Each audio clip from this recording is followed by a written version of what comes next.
แต่ว่าซั่นว่าสิเดี๋ยวช่วงนึงคือได้ยินไอ้แก้วบ่หรือว่าเพิ่นว่าเพิ่นสิเฮ็ดกระท่อมให้เจ้าใหม่บ่ฮะเลยสิเฮ็ดอยู่ไสนี่คันนี้เลยนั่นพี่นี่สิเฮ็ดไว้เครื่องบ่มื้อนี้ด้วยนะมังลิเฮ็ดไว้บ่นั่งเฮ็ดคือช่วงนอนอยู่ห้องครับบ่ได้พี่นอนบ่จะนอนอยู่ห้องบ่ได้พี่คือจะหลัดบ่คือบอกเอียเป็นอะไรแม่ประตูน้ำแล้วจิ๊กแม่โคตรจะย่าเลยเมื่อคืนวันชินยันผีเมื่อคืนวันชินแห่งสายยันผีห้องสาม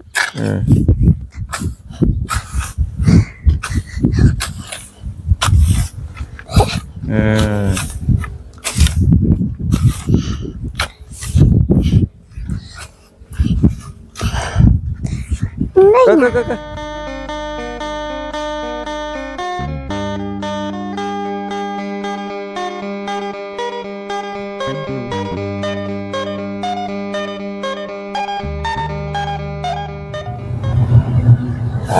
จบเนาะไปทางใหม่ทางงานไปทำที่แลนด์บ้านนี่พี่น้องเนาะโดนเตะบ่ได้มาหาน้องสายฟ้าทางน้องทรายเนาะมาอีกวันนี้กระท่อมก็จนหลังหายเลยหลังก็หายเรียบร้อยช่วงหายแต่พายังบ่มีช่วงนึงน่ะได้ยินแว่วๆเลยได้ว่าทางมี FC นะหรือว่ามีผู้ใหญ่ได้โทรหาน้องพัดไซว่าบ่าวแก้วสิมาเอาเงินนำน้องพัดไซเฮ็ดกระท่อมทุกอย่างนี่คือได้ยินดอกว่าเนาะแต่ว่ามั่งถ้ามั่งเฮางัดเอาอย่างเล็กปูงจับเจือเก็บเมียนจับเจือก็ได้หน้าบ้านได้เดินอย่างเพิ่มเติมกว้างคักได้นี่พี่น้องเนาะพี่น้องเนาะวันนี้ก็มากับเบาเวียดคือเก่าเนาะสวัสดีเนาะเมื่อคืนนี่ก็ไปงานวันเกิดทางน้องนิวพี่น้องเนาะน้องน้อยเพิ่นก็โทรว่าสิโทรเบิร์ธเดย์อยู่ละแต่ว่าพอดีเป่าแล้วก่อนเนาะเลยบอกเพิ่นว่าเป่าแล้วหน่อยว่าซั่นบ่ทันครับบ่ทันเดี๋ยวเนาะแล้วก็ทางน้องนิวเพิ่นก็คือสิบ่ได้มาเนาะมื้อนี้เนาะยันพักผ่อนก่อนว่าน้องเพิ่นก็เบิ่งทรงเมื่อยนะพี่น้องเนาะบ่แม่นว่าเมื่อยเต้นเมื่อยกินเหล้ากินเบียร์ดอกแต่ว่าน้องเพิ่นก็กินข้าวกินน้ำก็คือเห็นแล้วพี่น้องเนาะพักผ่อนก่อนไอ้เพิ่นว่ามื้ออื่นพุ่นละเนาะมื้ออื่นนี่คือสิเป็นมื้อเริ่มงานอยู่เบิ่งนี่ทางสร้างเพิ่นก็ได้เพราะว่าถามเมื่อคืนนี้เราว่ามื้อฮื้อแล้วว่าเนาะมื้อฮื้อก็เป็นมื้ออื่นนั่นแหละพี่น้องเนาะสิมาเริ่มงานหรือว่าเฮ็ดบ้านสร้างเฮือนน้องน้อยน้องเนาะมีแต่ว่าจังใดก็ขอกราบทักทายสบายดีเด้อพี่น้องเด้อเนาะ FC กันเบิดสุคนบ่ว่าอยู่ทางฝั่งลาวฝั่งไทยหรือว่าทางต่างประเทศนำพี่น้องเอ้ยก็ยินดีต้อนรับเข้าสู่ช่องของเบาตาบ้านเฮาคือเก่าเนาะพี่น้องเนาะมื้อนี้ก็แวะขึ้นมาหาน้องสายฟ้าก่อนเพราะว่าเบาตาแชทถามทางน้องน้อยแล้วน้องเพิ่นยังซักเครื่องพี่น้องเนาะก็เลยให้น้องเพิ่นซักเครื่องแล้วมันทั่วก่อนเนาะจังกลับลงไปพี่น้องเอ้ยก็พอดีว่ามีทางพอรัดเนาะเพิ่นก็แชทมาถามเบาตาอีกแล้วพี่น้องเอ้ยว่าเป็นจังได๋เนาะโทรศัพท์น้องน้อยคือติดต่อยากว่าซั่นคือบ่ตาโทรน้องเพิ่นว่านี่แหละพี่น้องเนาะลางเทื่อน้องเราบ่ได้คอยว่าเปิดเสียงลบเปิดเสียงยังปานใดเลยนะมอนเสียงไว้เนาะแม่นมอนเสียงไว้ถ้าน้องเพิ่นบ่ได้ลิ้นบ่ได้จับแล้วก็บ่คอยได้ยินสินะติดต่อยากแน่แต่ว่า1มาสัญญาณเด้อพี่น้องเด้อเนาะแถวบ้านน้องน้อยสัญญาณบ่ค่อยแฮงพี่น้องเนาะสัญญาณบ่ค่อยแฮงเพราะว่าพอรัดเพิ่นว่าบ่แม่นน้องน้อยบล็อกพอบ่เนาะว่าซั่นเฮ้ยสำบล็อกนี่มันต้องโทรบ่ได้พี่น้องเนาะโชว์บ่ได้เซตบ่ได้โชว์ยังออกบ่ได้เลยแต่ว่าพอเราเว้าโทรอยู่ได้ลางเทื่อก็ติดอยู่แล้วว่าแต่ว่าลางเทื่อก็บ่รับสินะลางเทื่อก็รับโอ้ยบ่ตานี่โทรนี่ลางเทื่อนี่7-8สายพี่น้องเนาะเพื่อน้องเพิ่นสิรับลางเทื่อบัดน้องเพิ่นมาจับโทรศัพท์เห็นดื้อจังรับสินะมันก็เดี๋ยวสิตามเพิ่นอีกเนาะจังว่าพอเรามีเวียกจากลมอย่างนี้นะเห็นได้เห็นเราส่งรูปโทรศัพท์มาอ้างอยู่เดี๋ยวเนาะบ เหมือนเพิ่นอยากซื้อโทรศัพท์ใหม่ๆไปจักซั่น เพิ่นน่าจะอยากฝากโทรศัพท์มาติก็บอกอยู่บอกลงน้อยแล้วเมื่อวานนี่ก็เว้าสุพังอยู่ในคลิปก็เว้าสุพังอยู่เพียงเนาะนี่น้องน้อยบอกเพชรพอหรือเปล่าว่าซั่นบ่ส่งสิบอกดอกพี่น้องเนาะบ่แม่นดอกเพราะว่าน้องเราก็เว้าอยู่พอเพิ่นก็โทรมาอยู่แล้วบ่บอกดอกพี่น้องนี่เนาะพอเราส่งบุโทรศัพท์ได้จังเนาะ Oppo จัง Oppo โอ้ถ่ายรูปงามบ่ได้ โอ้ตัวออกมาให้งามเลย Oppo Reno 16ก็บ่ยากดอกถ้าว่าอยากส่งมาให้น้องเราดีก็ได้ก็ต้อง ได้ไว้ให้เมียอยู่จักเครื่อง มันก็ต้องได้ผ่าน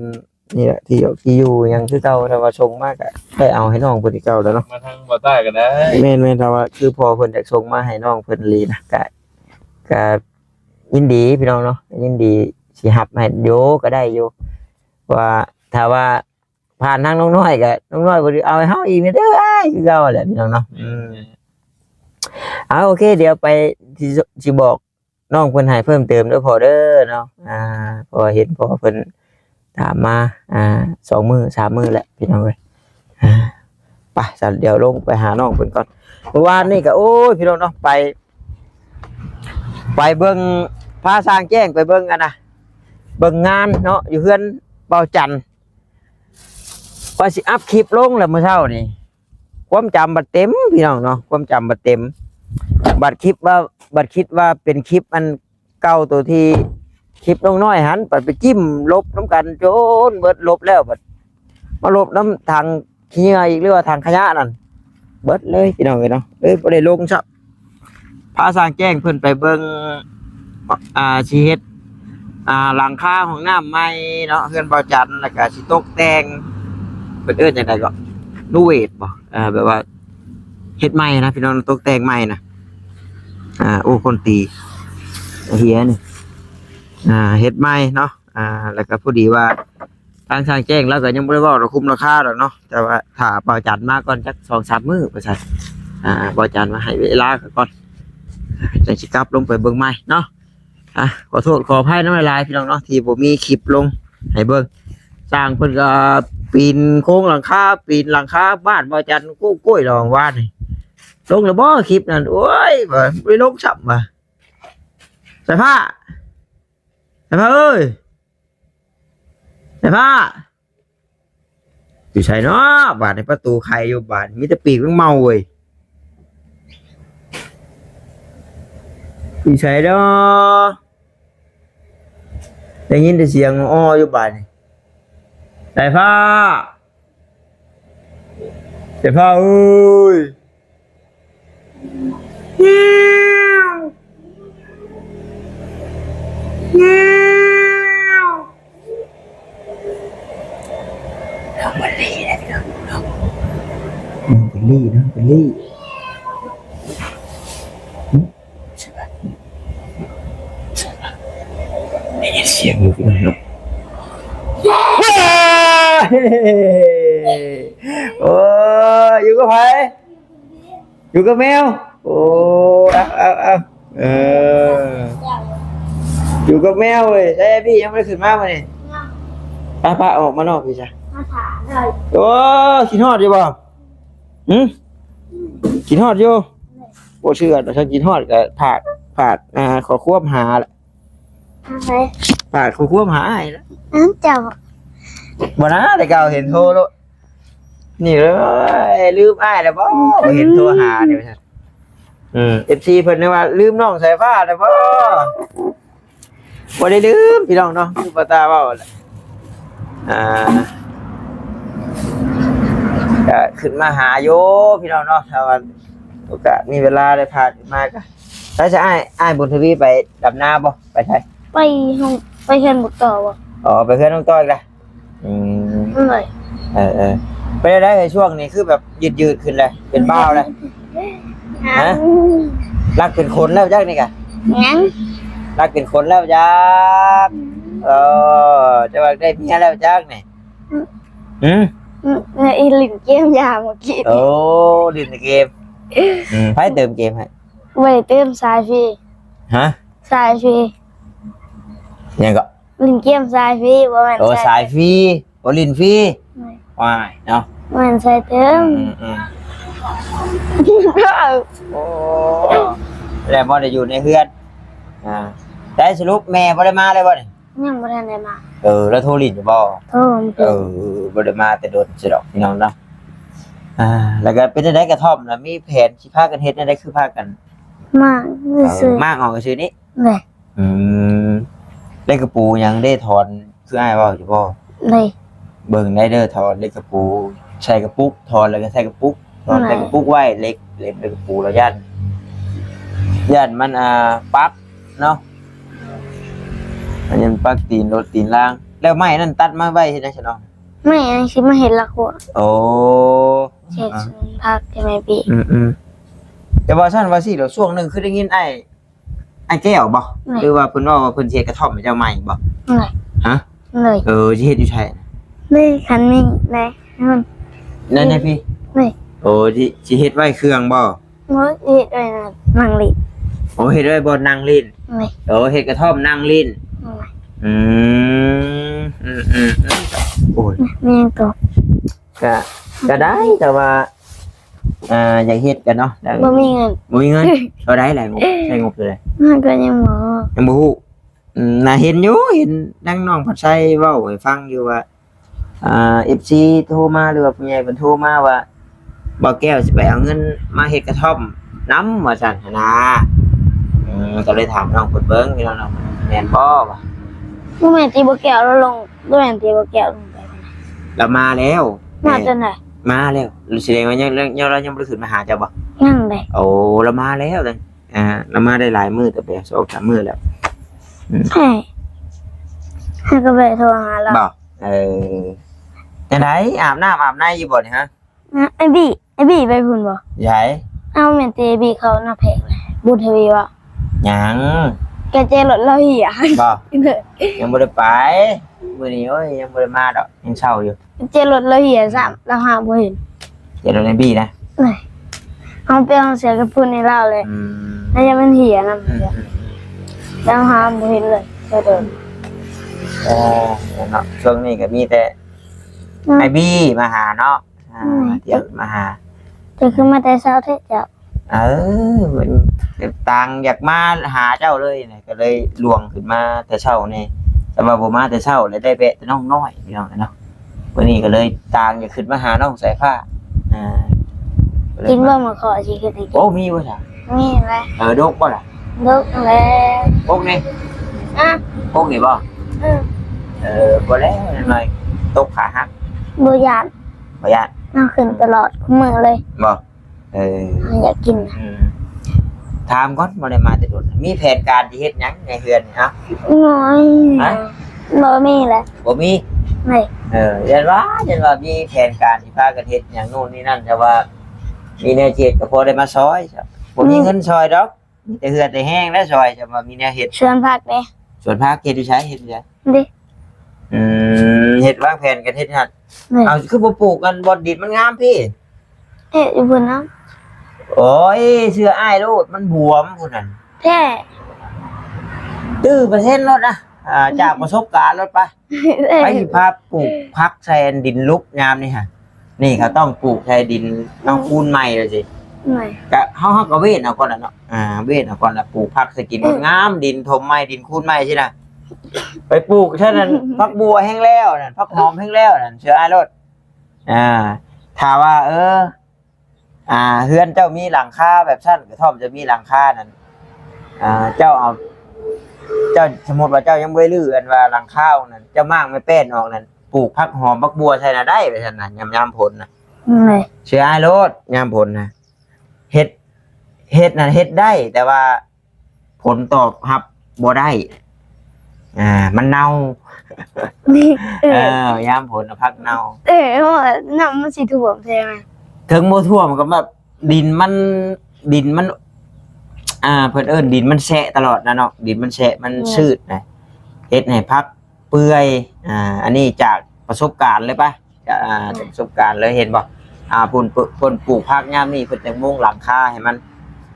ถ้าว่าสิปลูกพอให้ได้อยู่ได้กินเลยนะปลูกบอนสูงอ้ายว่าเอาโลดนี่ปลูกแค่นี้โอ้ยได้กิน ไหนเลย ปอทุกสายซิ่งเว้ย รถแต่งเทอคัมโพ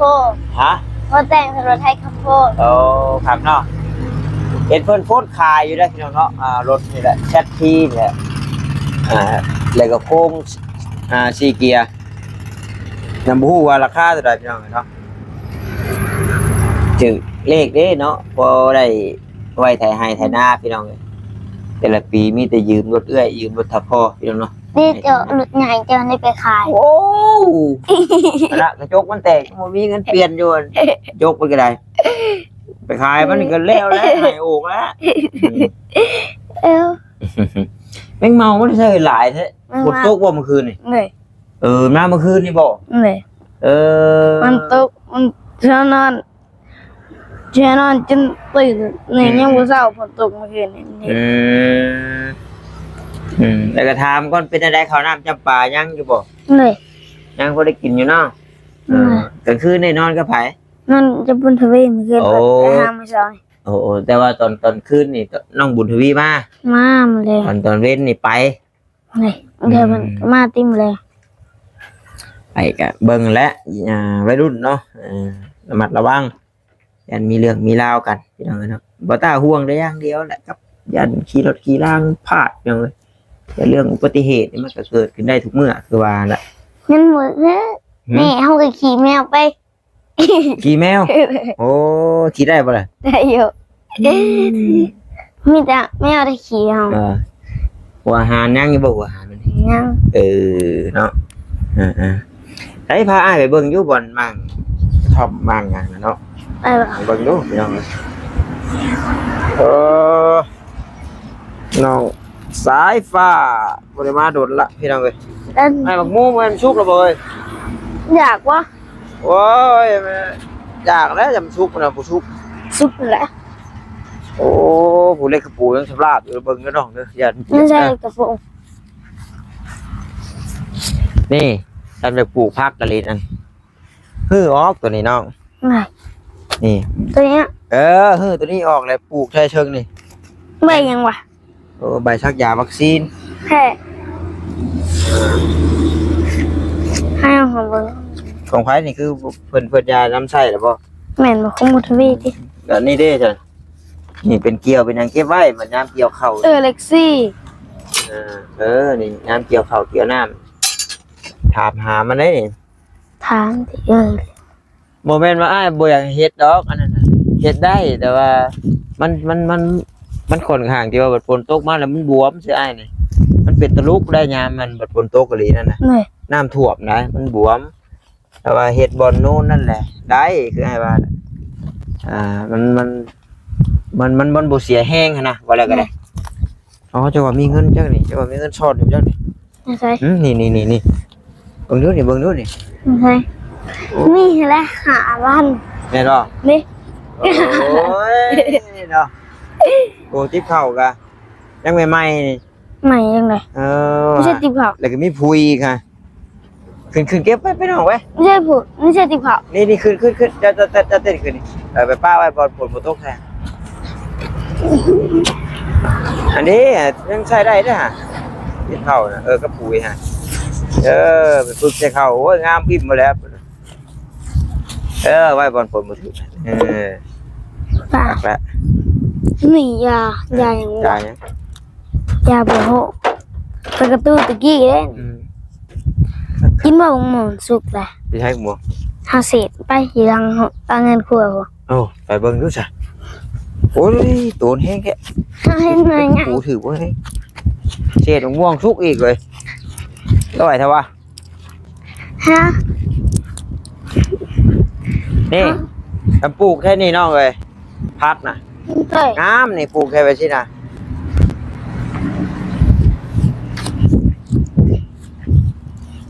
ไม่เห็นอยู่วะ ใช่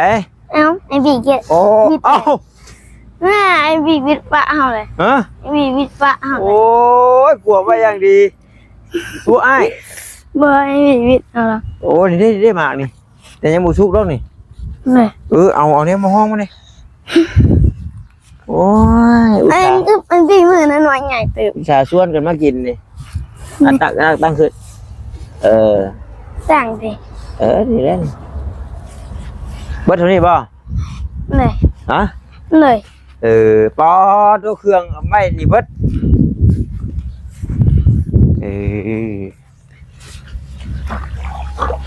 เป็นในห้องคือว่า3ห้องป่วย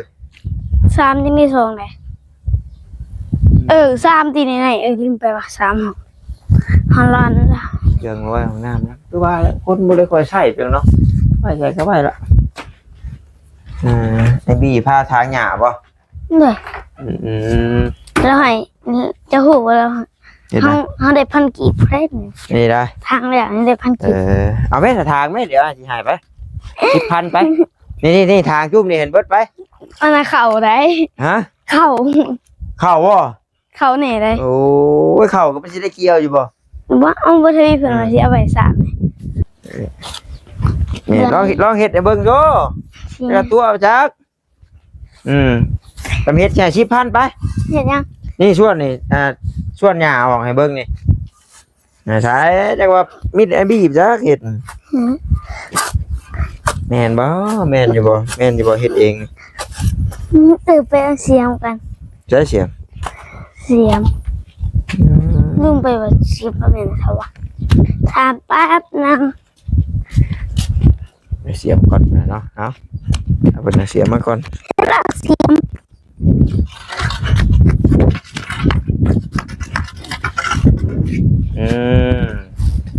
นี่ชับเบียนรอนรีเสียงประตูของหน้าเพิ่นเนาะมากเลย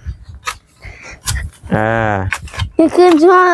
นอนอยู่ห้องครับบุตรีนอน บ่นอนอยู่ห้องบุตรีคือจะหลัดลูกก็จะบอกเอี่ย เป็นอะไร แม่ประตูน้ำแล้วจิ๊กแม่ก็จะอย่าเลยมันคือร้อนชินยันผีเมื่อคืนวันชินเพลงสายอย่างผีห้อง3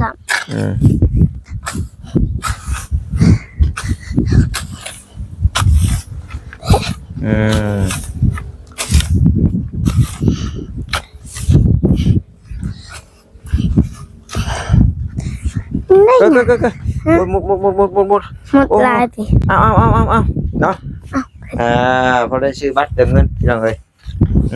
เอาเฮ็ดพอว่าไอ้บี้ให้1,000ไอ้ใช้10,000ว่าทำว่ามาซับให้เบิ่งนี่ว่าโอ้ยเนี่ยยซับเนี่ยเฮ็ดให้มันแล้วเด้มามื้อหน้าเห็นแปลนกว่าเก่าเด้อเลยใจขึ้นมากคือมืออยู่บ่เลยใจขึ้นมากคือมืออยู่เนาะเป็นอะไรน่ะเฮ็ดหางวางไผบ่น่ะบ่ได้หางวางไผ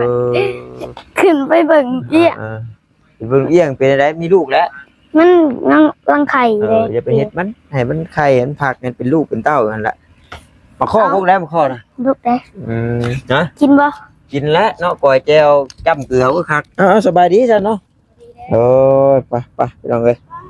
มื้อนี้ก็บ่มีหยังหลายดอกพี่น้องเนาะขึ้นมาลิ้นน้ำน้องทรายเนาะน้องสายฟ้าพี่น้องเอ้ยเพิ่นก็อยู่เฮือนผู้เดียวเพิ่นมาเหมาะแม่คือเก่าแหละต้องบี้พาทางหญ้าทางยุเนาะในเฮือนในซ่านพี่น้องเอ้ยโอเคเด้อพี่น้องเด้อสบายดีเด้อพี่น้องบ๊ายบาย